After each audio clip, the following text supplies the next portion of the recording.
Buenos días, mi nombre es Fernanda Vázquez Gaspar, de Psicología, y mi tema es Liberación Femenina y los andados de la mujer moderna. La liberación femenina es un movimiento social que empezó alrededor de 1870, donde vemos a las mujeres por primera vez dejar los vestidos y empezar a usar pantalones, empezar a usar zapatos de trabajo, cascos, cabello recogido o cabello corto, a partir del cual se empezó a originar todo un movimiento que hasta la fecha sigue vigente, un poco trastornado el concepto, pero al final de cuentas sigue aún con vida y es las consecuencias que ha traído todo ese movimiento a partir de 1870 y después las diferentes épices que ha tenido esto, es lo que a continuación veremos. Bueno, todo esto, como ya les mencionaba, empezó a partir de 1870, después de la segunda revolución industrial, en la que la mentalidad femenina empieza a cambiar y empieza a tener ese yo puedo, yo quiero y yo soy capaz, a pesar de que en este caso los hombres digan lo contrario. Después, tal cual, donde se puede definir un inicio de todo este movimiento, es en el año 1920, donde debido a las guerras constantes en Europa, la mujer tiene que salir de casa para seguir manteniendo a su familia, a sus hijos, y ella pueda tener un futuro y mantenerse a sí misma. ¿Por qué? Porque los hombres estaban en la guerra, por lo cual las mujeres no tenían entrada económica activa y reconocida.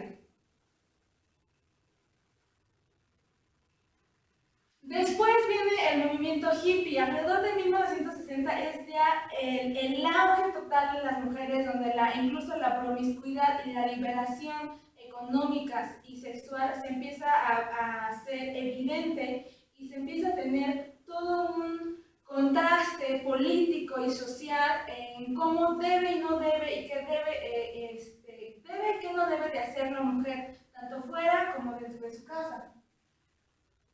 Después, todo esto trae consecuencia a los años 2000, 2010, donde ya vemos a una mujer socialmente activa, que contribuye al PIB, que tiene 2 trabajos, que es ama de casa, que tiene diferentes vocaciones y que aparte de todo esto contribuye a la sociedad y ayuda con cierto espíritu emprendedor que antes no se veía y que sí lo tenía, no se podía ser reconocido ni mucho menos evidenciado ante la sociedad, que es la figura masculina.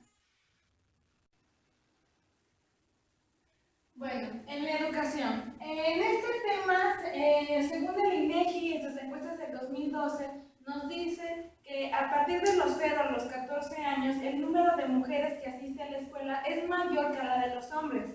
En cambio, a partir de los 15 o 17 años que empezamos la universidad y los estudios de nivel superior, la asistencia se invierte totalmente y son los hombres quienes tienen mayor demanda en las aulas. ¿Todo esto por qué? Porque el INEGI toma en cuenta a la mayoría del país, en la cual nos dice que a pesar de la urbanización, la modernización y los avances de la tecnología, en ciertos estados y en ciertas comunidades, a la mujer solo se le permite ir a la escuela hasta la primaria o a veces hasta la secundaria.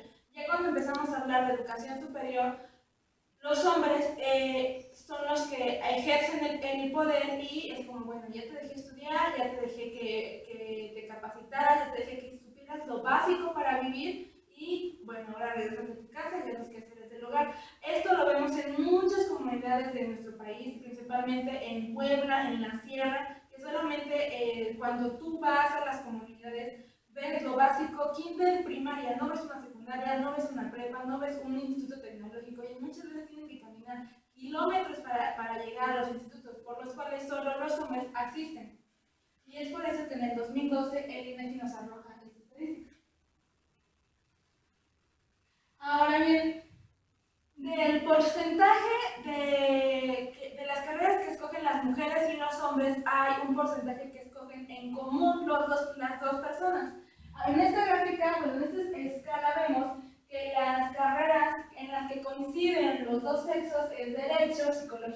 administración como primeras opciones y gestión empresarial o ingeniería mecánica son carreras en las que sí encontramos coincidencia, pero es muy separada. Entonces, ¿esto qué quiere decir? Que a pesar de toda la liberación que se ha dado y de la aceptación del hombre como papel único de la mujer, vemos que la mujer sigue escogiendo carreras como educación, como pedagogía, como tal vez lo que va encaminado hacia ser secretaria, relaciones públicas, que son habilidades que son innatas en la mujer, como el cuidado y la educación de los niños. En esta escala vemos principalmente el porcentaje de mujeres que escogen las carreras y arriba vemos la de los hombres.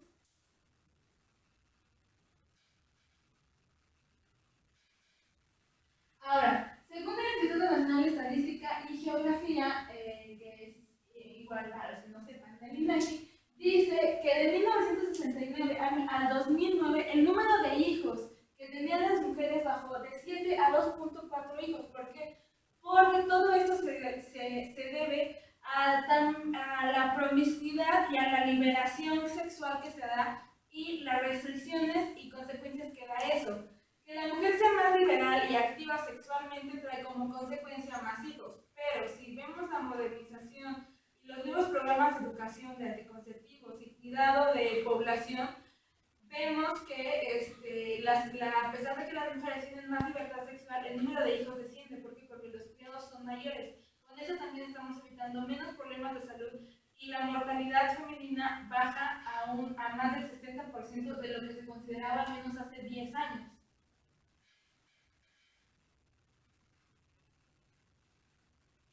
Ahora, como vemos, como se les decía, desde 1976 hasta el 2009, el porcentaje de mujeres de edad fértil que usan métodos anticonceptivos se elevó a de un 30% a un 75%.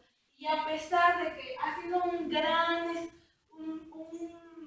paso llegar a este porcentaje, a este 75%, aún vemos muchos problemas de embarazos juveniles, en adolescencia, en secundaria, niñas embarazadas de 10, 12 años, y no por abuso, sino por gusto tal vez, y yo podría aventurarme a decir por la sobreinformación que tenemos, de que a veces ya es para las niñas actualmente más fácil embarazarse y optar por otra opción que desde un principio cuidarse o desde un principio tener la relación y saber que la consecuencia va a ser tener un hijo, cuidarlo y etcétera responsable.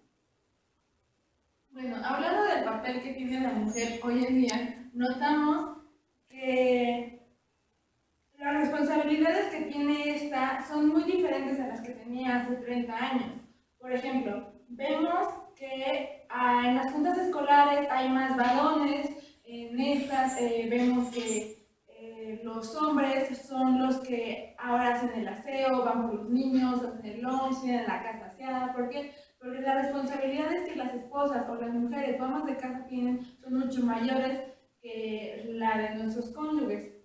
Es por eso que toda esta ideología social y política, tanto del feminismo radical como el machismo, se ha ido adaptando a través de los años con toda la modernización, redes sociales, usos de tecnologías, que por parte de los hombres es de, ok, va, te dejo ir a trabajar, te dejo que seas jefa, te dejo que ganes más, te dejo esto, pero a pesar de eso, sigues teniendo la casa limpia, los niños ordenados, las niñas con sus respectivas responsabilidades y el orden y el papel que tiene que tener cada uno y que nos inculcaron nuestros padres y que tuvieron nuestros abuelos.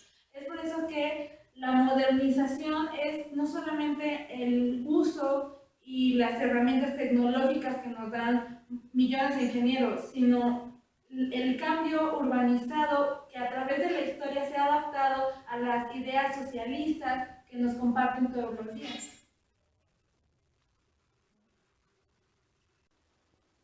Bueno, hablando de economía, según la Asociación Mexicana de Mujeres Empresarias en sus encuestas del 2013, nos dicen que de todas las mujeres que son activamente económicas, La tasa de participación más alta se da entre mujeres divorciadas, madres solteras y separadas. Esto quiere decir que 7 de cada 10 trabajan y buscan cómo sustentar su hogar, lo cual se traduce a que 7 de cada 10 matrimonios declinan de su decisión de matrimonio. Bueno, el porcentaje de dinero que entra en una familia, el 70% de lo que gana la mujer lo destina hacia su hogar o hacia labores de la comunidad. En cambio, de los recursos que aporta el hombre, solo el 30 o 40% de estos van dirigidos hacia la economía del hogar.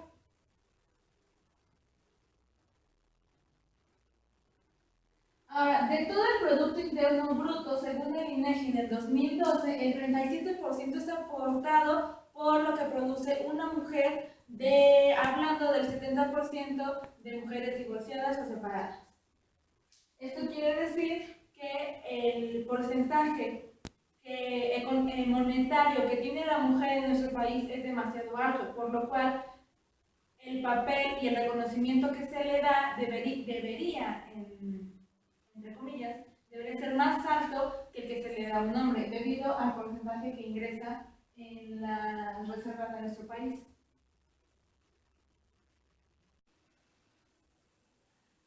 Bueno, si ahora hablamos sobre los puestos que tenemos sobre una empresa, podemos notar que solamente el 31% de los directivos son ocupados por mujeres y de los miembros más altos de estas juntas, solo el 7% tienen lugar para las féminas de este país. Tenemos muchos ejemplos como, no sé, Emma Watson, Frida Kahlo, Eva Perón, el Premio Nobel de la Paz, que nos damos cuenta del poder y la sublimación que puede tener la mujer ante la sociedad actual y la influencia política ante muchos países.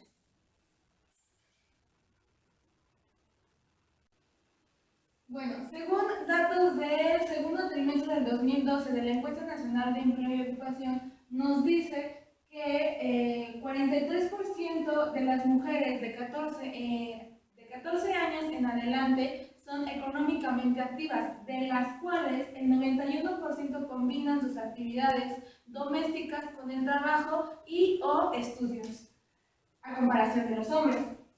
El 95% de todas estas mujeres tienen un empleo o son parte de algún ingreso económico por parte de ventas, por parte de trabajos de medio tiempo, y el otro 4% restante nos dice que están en busca de una oportunidad de ingresos, lo cual nos traduce que, a comparación de los hombres, las mujeres siempre buscan ese ímpetu y esa manera de sobresalir económicamente y no estar rezagadas o resguardadas de una imagen masculina que les aporte dinero a su hogar.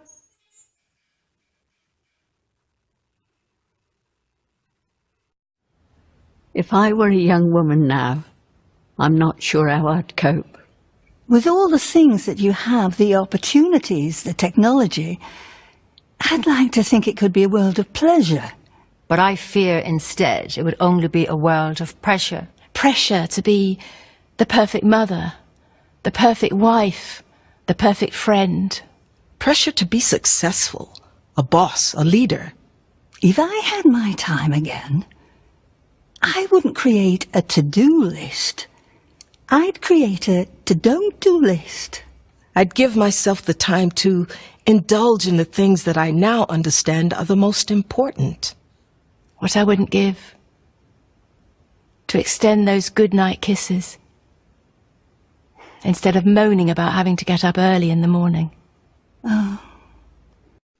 Bueno, para concluir, el liberalismo femenil trajo beneficios y desventajas a nuestra sociedad actual. Los beneficios ya pudimos ver algunos, los cuales se traducen al gran avance que ha tenido nuestra sociedad y más la mexicana ante otros países y hacia la modernización. Ahora, las desventajas es que se ha ido modificando el concepto tal cual del liberalismo femenil, lo cual se traduce a la sobreexplotación que rodea a la mujer, de ok, te dejo trabajar, te dejo ser empresaria, te dejo ser líder, te dejo ser emprendedora, pero sigues cumpliendo con tus responsabilidades como como mujer, cómo cuidar a los niños, cómo hacerte cargo de la casa, cómo aportar a la casa, porque ahora yo como hombre estoy aceptando nuestra igualdad ante la economía, lo cual se traduce a que tú también debes de aportar y debes de generar beneficios y ganancias hacia nuestro hogar. Muchas veces lo podemos ver con nuestras madres, lo podemos ver con nuestras compañeras de escuela, con nuestras compañeras de trabajo, que están cansadas, que están sobrevaloradas, sobre un papel que se hizo y se buscó desde un principio, desde que se inició en 1860, 1920, 1960, se buscó la igualdad entre géneros, más no la sobreexplotación de la mujer. Actualmente vemos una igualdad entre géneros. Como conclusión, el liberalismo que hoy en día vemos, nos queda muchísimo tramo por recorrer para que la igualdad entre géneros sea en verdad algo totalmente igualitario. El liberalismo femenino se enfocó a ser superior a los hombres o a ser superior entre nosotras mismas, sino a buscar las mismas oportunidades, los mismos derechos, las mismas obligaciones y las mismas consecuencias de vida para ambos. Es por eso que yo los invito a que hagamos un poco de conciencia en este tema y en verdad nos enfoquemos a qué tanta igualdad les damos a nuestras compañeras de trabajo, a nuestras compañeras de clase o incluso a nuestras propias hermanas o madres. Y por mi parte ha sido todo y espero que les haya gustado el tema. Gracias.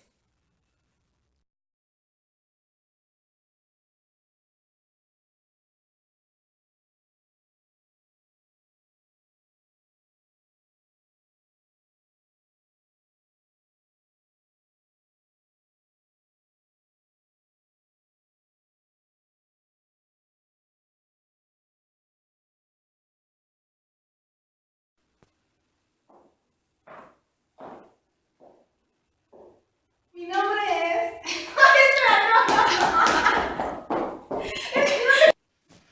Bueno, para concluir, el liberalismo femenil trajo desventajas y beneficios a nuestra sociedad actual. Ya no. Gracias. Gracias por su atención. No, ya, a ver, espera, eso ya lo va a cortar. Ya digo. Y por el momento nos vemos en la siguiente cápsula. No, ya, a ver. Bueno, cachorros, nos vemos en la siguiente edición. Cachorros, eso fue todo por hoy. Bueno, ya. Gracias, guapuritas.